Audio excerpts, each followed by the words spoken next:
Welcome back to this explainer. Today, we're diving straight into an incredibly profound, ancient text to uncover some genuinely timeless psychological insights about our own restless minds.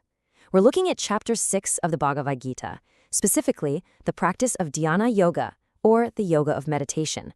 You can really think of this as the ultimate original manual for self-mastery. It is literally a guide to hacking the ultimate cosmic supercomputer, your own brain. So, let's just get right into it. You know, we so often think of chronic distraction, scattered focus, and just having a totally restless brain as these very modern problems, right? Like they're just symptoms of our smartphone era. But let's actually look at a struggle that was recorded thousands of years ago. This exact same psychological battle was being fought long before the internet ever existed. The human mind really hasn't changed its fundamental nature at all. Just listen to this quote. That's the great warrior Arjuna speaking in verse 634, and he is perfectly describing that universal human struggle with mental agitation. He's essentially telling Lord Krishna, his guide, wait, you want me to meditate? You want me to control my thoughts? Look, I'd have better luck trying to grab a hurricane with my bare hands. And honestly, it's incredibly validating to know that even advanced seekers and legendary warriors felt the exact same resistance that you and I feel today. Now, the stakes here are incredibly high. According to verses 6.5 and 6.6, your mind isn't inherently good or evil. It's really just a piece of hardware. Like we said, it's a cosmic supercomputer. If you conquer it, it becomes your absolute greatest ally, seamlessly running programs that elevate your potential. But an uncontrolled mind, well, that gets infected with malware. It starts running these endless loops of anxiety and becomes your ultimate adversary.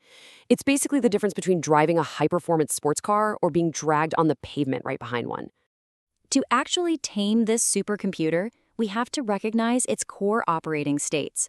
As you can see here, most of the time, our minds just bounce around between being highly agitated, totally dull and lethargic, or easily distracted. And the crucial takeaway here? Meditation absolutely cannot happen in those three default modes. We have to consciously, deliberately shift our brain into that fourth state, ekagra, a state of unbroken, laser-sharp focus. Because the mind doesn't just sit quietly inside our heads, right? It is constantly outputting data into the world through two main channels. On one side, we have our senses of knowledge, like our eyes and our ears, which are just relentlessly downloading information. And on the other side, we have our organs of action, like our speech and our limbs, acting it all out. Our thoughts are in this constant, exhausting, high-bandwidth rush outward through these physical gateways. So the text makes it absolutely crystal clear, true meditation only begins when we hit pause on that outward rush. We have to stop allowing these subtle, passing little thoughts to instantly trigger a physical action or a sensory indulgence. We literally have to pull the drawbridge up and pause that external flow. I mean, you can't reflect a perfectly clear sky in a lake if the water is constantly being churned up by a massive storm, right? Okay, so how do we actually do that? When Arjuna felt totally helpless against the turbulence of his own thoughts, Krishna didn't just pat him on the back and say, hey, just try harder. No, he provided a profound, incredibly practical, twofold psychological solution that really forms the entire bedrock of mental discipline. The very first pillar of this solution is abhyasa, or practice. But let's look at this through the lens of modern science for a second, because what this essentially describes is self-directed neuroplasticity. When the mind wanders, you just observe it and gently bring it back. You aren't punishing yourself. Wandering is just the brain's default neural pathway doing its thing. Abhyasa is the patient, repeated practice of pulling your focus back, manually rewiring your brain's circuitry one gentle repetition at a time. And then the second pillar is vairagya, or detachment. Now hold on, this doesn't mean you have to run away to a cave and give away everything you own. Not at all. Vairagya is an internal shift. It involves dropping our relentless craving for sensory experiences simply by analyzing their true, fleeting nature. Just ask yourself, how many times have I chased this exact same pleasure? And did it ever actually bring me permanent fulfillment? Recognizing that worldly attractions are totally temporary severely reduces their magnetic pull on your mind, which makes the practice of focusing so much easier. But I do have to be real with you about the path. This isn't a quick fix. It's not some weekend wellness hack. The sources highlight that rewiring your mind requires a very specific kind of effort. It has to be sustained over a long time. It must be practiced daily without taking breaks. It requires full, unwavering faith in the process. And quite beautifully, as the great philosopher Shankara added to this, it must be done with lots of love. You are nurturing your own mind here, not punishing it. When you finally achieve this balance of consistent practice and gentle detachment, something incredible happens. The mind becomes perfectly still. This is vividly described in verse 619 with easily one of the most beautiful metaphors in the entire Gita, a lamp in a windless place.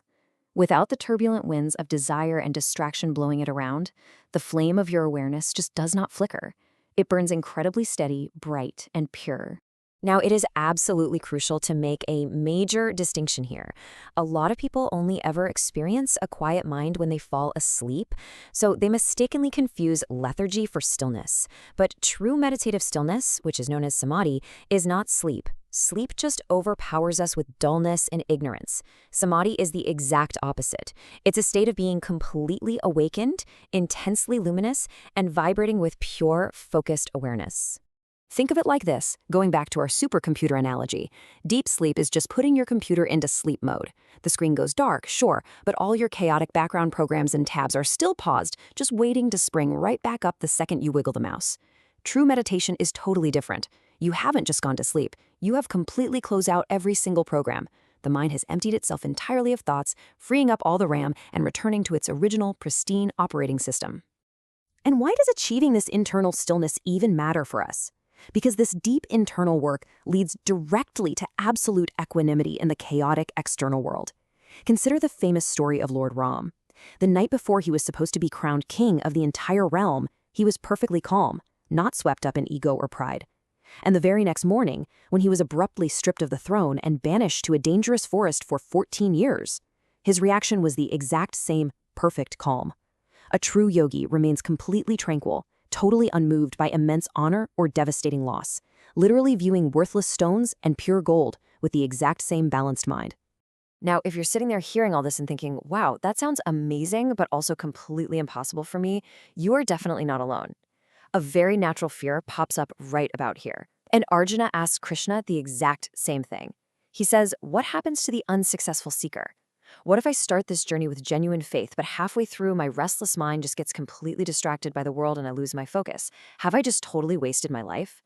You can actually hear Arjuna's anxiety peak in verses 637 and 638. He worries that failing at meditation leaves you in this terrible, isolated limbo. Like, you've given up total material indulgence to pursue spirituality, but you didn't quite achieve spiritual perfection either. He literally asks, does this person just perish like a riven cloud? Just a torn, scattered little cloud drifting in the sky with absolutely no support, totally lost to both worlds? But Krishna's response here is filled with immense compassion, and it provides such incredible relief. He assures Arjuna, and by extension all of us, that anyone who walks this genuine path of self-realization is never, ever truly destroyed. No sincere effort on the path of Dhyana yoga is ever wasted. Even if you don't reach perfect stillness in this lifetime, the inner discipline, the neuroplastic rewiring, and the detachment you've cultivated are permanently etched into your being. They are carried forward. Every single second you spend reining in your wandering mind is a permanent, lasting victory. So, as we wrap up this explainer on the profound psychology of Dhyana yoga, I want to leave you with a final thought to take into your everyday life. We've seen today that the mind is not you. It is simply a tool. In fact, it is the only real tool you have to experience reality itself. If it remains restless, it's your greatest enemy. But if it is controlled, it becomes your greatest friend. So you have to ask yourself, through your daily habits and your daily focus, exactly how are you programming your supercomputer today? Are you letting it short-circuit with constant distraction? Or are you manually rewiring it to build the steady, unwavering flame of a lamp in a windless place? Keep practicing, be patient with yourself, and I'll catch you in the next explainer.